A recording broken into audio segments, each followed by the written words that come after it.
আসসালামু আলাইকুম রহমতুল্লাহি ওবারাকাতু। নাহিদ ইসলাম বলতেছি, সমন্বয়ক।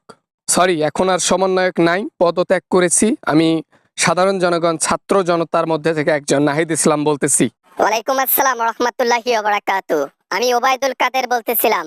আরে ওবায়দুল কাদের, কাউয়া কাউয়া কাউয়া বলছিলাম। অবশেষে পদত্যাগ করলা না? টের পাইছো আমরা আসতেছি।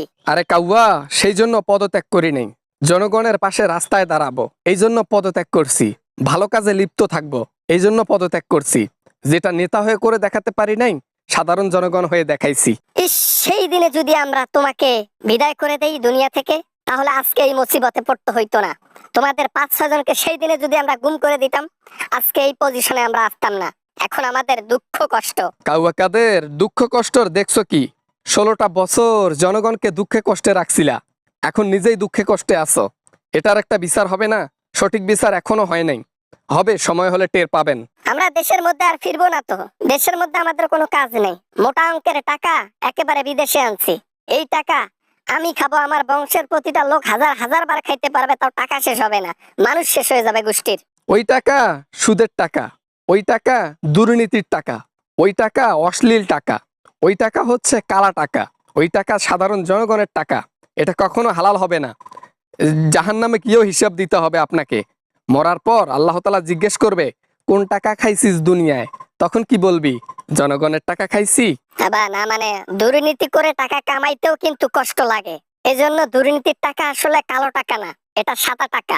কারণ ওই যে দুর্নীতি করে টাকা কামাইতেও কষ্ট লাগে। কষ্ট যেখানে, কেষ্ট সেখানে। বড় বড় পীর মৌলানার মতো আপনিও হয়ে গেছেন দেখি ওই রকমই। হ্যাঁ, নিজে নিজে হাদিস তৈরি করে আপনিও ওই রকম বের করছেন। হ্যাঁ, যে দুর্নীতি করে কষ্ট করে টাকা ইনকাম করছি, সেই টাকা আবার কালো টাকা হয়, অশ্লীল টাকা হয়। বাহ বাহ বাহ বাহ কাউয়া বাহ। না, মানে কথা সেটা না। কথা হচ্ছে এতদিন সমন্বয়ক ছিলা, একজন সমন্বয়ক থেকে একজন উপদেষ্টা ছিলা। হ্যাঁ, টাকা পয়সা ভালোই ইনকাম করছো মনে হয়, এজন্য পদত্যাগ করছো, তাই না? ঠিক বলছি না? বেটা কাউয়া, যদি টাকা পয়সা ইনকাম করারই হতো, যখন আওয়ামী লীগের আয়ত্তায় আমরা ছিলাম, যখন হাসিনা সরকার আমাদেরকে ধরছিল, অফার দিয়েছিল 600 কোটি টাকার, হ্যাঁ নিয়েছিলাম, তখন নিতে পারতাম। তোমাদেরকে দেখে নেব। হ্যাঁ, ঢং করো, ভালো সাজার অভিনয় করো। হ্যাঁ, দেখে নেব। আমাদেরকে বাস দিছো না, আমরা উল্টো বাংলাদেশে গিয়ে তোমাদেরকে বাস দেব। বাস খাওয়ার জন্য রেডি থাকো তোমরা, দেখিও। যেখানে আপনার নেত্রীর বাংলাদেশে আসার কথা শুনলে 10 বার করে প্যান্ট ভিজে যায়, সেখানে আপনি সেলাপেলা কি ডোকরা ডুকরি করতেছেন মিয়া? কাউয়া কাদের মিয়া, ফালতু কথা বাদ দিয়া পয়েন্টে আসেন। কি বলতে চাচ্ছেন খোলাসা করেন। কিচ্ছু খোলাসা করার নাই। বাংলাদেশে যাবই না, আপনার ভয় যাবই না। চাপা টাপা মারি চলতে হবে, তাছাড়া তো উপায় নাই। এজন্য চাপা টাপা মারি, যে এখনো স্ট্রং আছি আমরা আওয়ামী লীগ। কিন্তু এটি তো আমরা বিড়াল হয়ে গেছি। এই তো বেটা লাইনে আইসস, এতদিনে একটা সত্য কথা বলছস যে আগে ছিলি সিংহ, এখন হচ্ছিস বিড়াল, কিন্তু মুখ এখনো শক্তই আছে। কথায় আছে না, উরির মুখ শক্ত পিছন নরম। কাদের তোমার এই একই দশা।